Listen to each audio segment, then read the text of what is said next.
Yes. Mr. Jobs, you're a bright and influential man.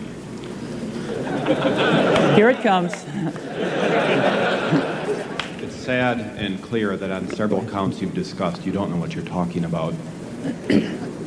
I would like, for example, for you to express in clear terms how, say, Java, in any of its incarnations, addresses the ideas embodied in OpenDoc. And when you're finished with that, perhaps you could tell us what you personally have been doing for the last 7 years.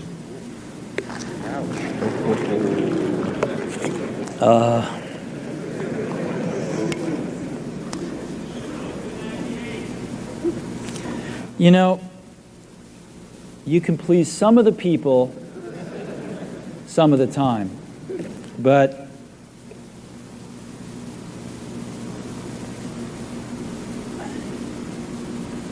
one of the hardest things when you're trying to affect change is that people like this gentleman are right in some areas.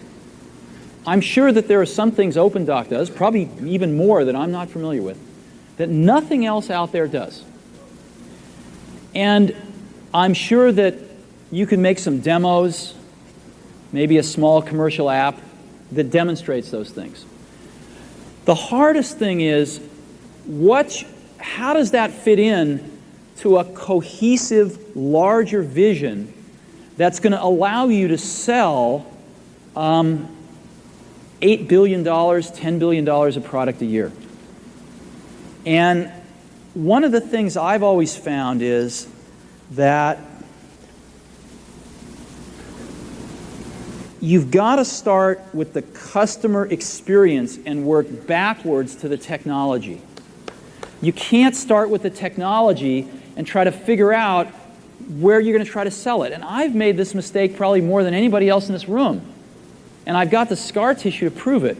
And I know that it's the case. And as we have tried to come up with a strategy and a vision for Apple,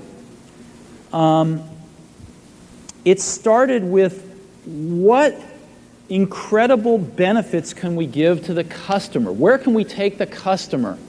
Not starting with, let's sit down with the engineers and figure out what awesome technology we have, and then how are we going to market that? And I think that's the right path to take.